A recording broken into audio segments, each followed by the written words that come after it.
Bismillahirrahmanirrahim. Assalamualaikum warahmatullahi wabarakatuh. Shalom, Om Swastiastu, Namo Buddhaya, Salam Kebajikan, Rahayu. Selamat datang. Kali ini saya akan mempresentasikan tugas yang telah saya buat. Tugas ini dari mata kuliah Sosiologi Pendidikan dengan dosen pengampu Bapak Sony Junaidi, MPD. Tugas ujian akhir semester 2021-2022 Universitas 17 Agustus 1945 Semarang, Program Studi Kepercayaan Terhadap Tuhan Yang Maha Esa, Fakultas Bahasa dan Budaya. Di sini nanti saya akan memaparkan mengenai guru. Yang saya bahas nanti akan pengertian guru, peran guru, dan juga kode etik guru. Namun sebelumnya, tak kenal maka tak sayang, perkenalkan, saya Desi Rastuti, saya asal Kulon Progo, saya lahir di Kulon Progo 22 Desember 1996, NPM 211003862200009. Nomor HP 0895 1729 4896. Email saya riasdesi24@gmail.com. Nah, ini saya akan membahas sebelumnya mengenai semboyan pendidikan oleh Ki Hajar Dewantara. Itu meliputi 3 asas pendidikan, yaitu Ing Ngarsa Sung Tulodo, Ing Madya Mangunkarsa, Tuturi Handayani. Implementasinya dalam pendidikan, Ing Ngarsa Sung Tulodo, bahwa di depan seorang guru harus dapat memberikan contoh teladan yang baik kepada siswa-siswinya. Ing Madya Mangunkarsa, guru adalah pendidik yang berada di tengah siswanya, mampu memberikan dorongan atau semangat untuk berkarya. Tuturi Handayani, di belakang guru adalah pendidik yang mampu mengarahkan atau menopang siswa-siswinya pada jalan yang benar. Untuk selanjutnya adalah pengertian guru secara umum. Guru adalah pendidik dan pengajar pada pendidikan anak usia dini, jalur sekolah atau pendidikan formal, pendidikan dasar, dan pendidikan menengah. Dalam bahasa Indonesia, pengertian guru adalah merujuk sebagai pendidik profesional dengan tugas utama mendidik, mengajar, membimbing, mengarahkan, melatih, menilai, dan mengevaluasi peserta didik. Untuk selanjutnya adalah pengertian guru secara etimologi. Dalam agama Hindu, guru merupakan simbol bagi suatu tempat suci yang berisi ilmu atau vidya, dan juga membagi ilmu. Seorang guru adalah pemandu spiritual atau kejiwaan murid-muridnya. Dalam agama Buddha, guru adalah orang yang memandu muridnya dalam jalan menuju kebenaran. Nah, kali ini saya akan menjelaskan pengertian guru menurut para ahli. Menurut Ahmad D. tahun 1977, guru atau pendidik adalah sebagai peran pembimbing dalam melaksanakan proses belajar mengajar, menyediakan kondisi-kondisi yang memungkinkan siswa merasa aman dan berkeyakinan bahwa kecakapan dan prestasi yang dicapai dapat mendapat penghargaan dan perhatian, sehingga dapat meningkatkan motivasi berprestasi siswa. Menurut Dr. Andes Mohusser Usman tahun 1996, definisi guru adalah setiap orang yang bertugas dan berwenang dalam dunia pendidikan dan pengajaran pada lembaga pendidikan formal. Pengertian guru menurut para ahli selanjutnya, menurut Nur Jamaluddin tahun 1978. Pengertian guru adalah pendidik, orang dewasa yang bertanggung jawab untuk memberikan bimbingan atau bantuan kepada siswa dalam pengembangan tubuh dan jiwa untuk mencapai kematangan, mampu berdiri sendiri, dapat melaksanakan tugasnya sebagai khalifah Allah di muka bumi, sebagai makhluk sosial dan individu yang mampu berdiri sendiri. Menurut Hadari Nawawi, guru diartikan ke dalam 2 sisi. Pengertian guru secara sempit ialah ia yang berkewajiban mewujudkan program kelas yakni orang yang pekerjaannya mengajar dan memberikan pelajaran di dalam kelas. Sedangkan pengertian guru secara luas ialah orang yang bekerja dalam bidang pendidikan dan pengajaran yang ikut bertanggung jawab dalam membantu anak-anak dalam mencapai kedewasaannya masing-masing. Nah, dari beberapa pengertian tersebut, jelas sekali bahwa guru profesional adalah orang yang terlibat dalam pendidikan, yang tugasnya tidak hanya sekedar mentransfer ilmu dari guru kepada peserta didik, akan tetapi lebih dari itu.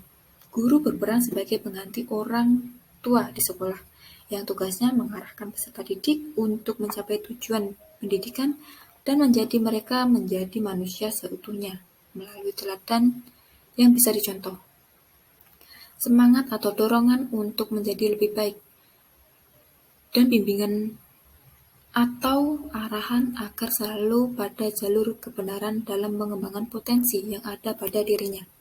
Guru mempunyai beban atau tugas untuk menumbuhkan kemampuan peserta didik agar dapat meningkatkan dan mencerdaskan kehidupan bangsa, seperti tujuan pendidikan yang tertera pada Undang-Undang Dasar 1945 alinea 4, yaitu mencerdaskan kehidupan bangsa.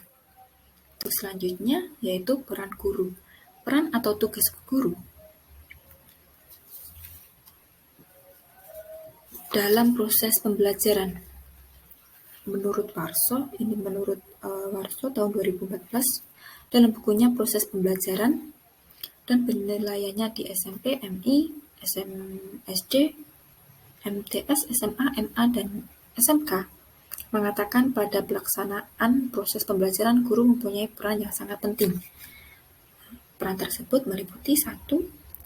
Sumber belajar, 2. Fasilitator, 3. Pengelola pembelajaran, 4. Demonstrator, 5. Pembimbing, 6.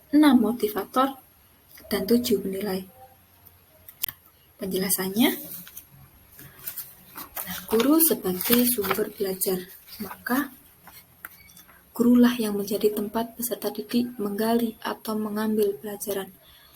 Sebagai sumber belajar dalam proses pembelajaran, hendaknya guru harus memiliki bahan referensi yang lebih banyak dibandingkan dengan siswa, dan guru perlu melakukan pemetaan tentang materi pembelajaran. Untuk selanjutnya, penjelasan guru sebagai pengelola pembelajaran. Guru berperan dalam menciptakan iklim belajar yang memungkinkan siswa dapat belajar secara nyaman melalui pengelolaan kelas. Sebagai pengelolaan belajar, guru memiliki 4 fungsi umum, yaitu merencanakan tujuan belajar, mengorganisir berbagai sumber belajar, memimpin, dan mengawasi. Untuk selanjutnya, guru sebagai demonstrator, yaitu peran untuk mempertunjukkan kepada siswa tentang segala sesuatu yang dapat membuat siswa lebih mengerti dan paham terhadap pesan atau informasi belajar yang disampaikan. Guru juga berperan sebagai model atau teladan bagi siswa. Penjelasan guru sebagai fasilitator. Guru sebagai fasilitator berperan dalam memberikan pelayanan untuk memudahkan siswa dalam kegiatan pembelajaran. Guru sebagai motivator. Proses pembelajaran akan berhasil manakala siswa memiliki motivasi dalam belajar. Oleh sebab itu, guru perlu menunjukkan potensi belajar siswa untuk memperoleh hasil belajar yang optimal. Guru dituntut kreatif, membangkitkan motivasi belajar siswa. Guru sebagai pembimbing, yaitu membimbing siswa agar dapat menentukan berbagai potensi yang dimilikinya sebagai bekal mereka. Membimbing siswa agar dapat mencapai dan melaksanakan tugas-tugas perkembangan mereka, sehingga dengan ketercapaian tersebut, ia dapat tumbuh dan berkembang sebagai manusia ideal yang menjadi harapan setiap orang tua dan masyarakat. Tugas guru adalah menjaga, mengarahkan, dan membimbing agar siswa tumbuh dan berkembang sesuai dengan potensi, minat, dan bakatnya. Penjelasan selanjutnya, guru sebagai penilai berperan untuk mengumpulkan data atau informasi tentang keberhasilan pembelajaran yang telah dilakukan. Dengan melakukan penilaian, maka guru akan mengetahui atau menentukan keberhasilan siswa dalam pencapaian tujuan pembelajaran. Selanjutnya, saya akan menyampaikan mengenai kode etik guru. Kode etik merupakan sesuatu yang sangat penting, sebab kode etik adalah aturan-aturan untuk bertingkah laku, sehingga pada profesi apapun tentu memiliki kode etiknya masing-masing. Apalagi kode etik merupakan salah satu syarat untuk sesuatu pekerjaan dapat dikatakan sebagai profesi. Ada beberapa kriteria yang menjadi standar yang harus dipenuhi sehingga suatu pekerjaan dapat dikatakan sebagai profesi. Di antara lain, harus mendapatkan pengakuan dari pemerintah dan masyarakat. Adanya kode etik, mempunyai organisasi profesi yang menaungi, dan juga profesi harus diambil sebagai pemenuhan panggilan hidup. Nah, ini menurut Persatuan Guru Republik Indonesia atau biasanya disingkat sebagai PGRI merumuskan sejumlah poin kode etik seorang guru di Indonesia. Yang pertama, guru berbakti membimbing peserta didik untuk membentuk manusia Indonesia seutuhnya yang berjiwa Pancasila. Yang kedua, guru memiliki dan melaksanakan kejujuran profesional. 3. Guru berusaha memperoleh informasi tentang peserta didik sebagai bahan melakukan bimbingan dan pembinaan. 4. Guru menciptakan suasana sekolah sebaik-baiknya yang menunjang berhasilnya proses belajar mengajar. 5. Guru memelihara hubungan baik dengan orang tua murid dan masyarakat sekitarnya untuk membina peran serta dan rasa tanggung jawab terhadap pendidikan. 6. Guru secara pribadi dan bersama-sama mengembangkan mutu dan martabat profesinya. 7. Guru memelihara hubungan profesi, semangat kekeluargaan, dan kesetiakawanan sosial. 8. Guru secara bersama-sama mengembangkan dan meningkatkan mutu organisasi PGRI sebagai sarana perjuangan dan pengabdian. 9. Guru melaksanakan segala kebijakan pemerintah dalam bidang pendidikan. Untuk selanjutnya, yaitu syarat menjadi guru. Nah, menurut Undang-Undang RI Nomor 14 Tahun 2005 terdapat 5 syarat menjadi seorang guru, yaitu: pertama, memiliki kualifikasi akademik, yang artinya ijazah jenjang pendidikan akademik yang harus dimiliki oleh seorang guru sesuai dengan jenis jenjang dan satuan pendidikan formal di tempat penugasan. Ijazah yang harus dimiliki guru adalah ijazah jenjang sarjana, S1, atau diploma 4, sesuai dengan jenis jenjang dan satuan pendidikan atau mata pelajaran yang diampunya sesuai dengan standar nasional pendidikan. 2. Memiliki kompetensi, artinya memiliki seperangkat pengetahuan, keterampilan, dan perilaku yang harus dikuasai oleh guru dalam melaksanakan tugas keprofesionalan. Kompetensi guru tersebut meliputi kompetensi kepribadian, pedagogik, profesional, dan sosial. Ketiga, memiliki sertifikat pendidik, artinya harus memiliki sertifikat pendidik yang ditandatangani oleh perguruan tinggi sebagai bukti formal telah memenuhi standar profesi guru melalui proses sertifikasi. 4. Sehat jasmani dan rohani, artinya harus memiliki kondisi kesehatan fisik dan mental yang memungkinkan guru dapat melaksanakan tugasnya dengan baik. Kelima, memiliki kemampuan untuk menunjukkan tujuan pendidikan nasional, artinya harus ikut serta dalam mewujudkan tujuan pendidikan nasional, yaitu mengembangkan watak serta peradaban bangsa yang bermartabat dalam rangka mencerdaskan kehidupan bangsa dengan mengembangkan potensi peserta didik agar menjadi manusia yang beriman dan bertakwa kepada Tuhan Yang Maha Esa, berakhlak mulia, sehat, berilmu, cakap, kreatif, mandiri, dan menjadi warga negara demokratis secara bertanggung jawab. Kesimpulan, saya menyimpulkan di sini guru adalah seorang seseorang yang memberikan ilmu pengetahuan kepada anak didiknya dan bertanggung jawab untuk mendidik, mengajar, membimbing, mengarahkan, menilai, dan mengevaluasi anak didiknya agar bermanfaat di masa yang akan datang. Dengan begitu, maka implikasinya adalah kemajuan bangsa, sebuah proses panjang yang tidak bisa langsung dinikmati dengan sekejap mata.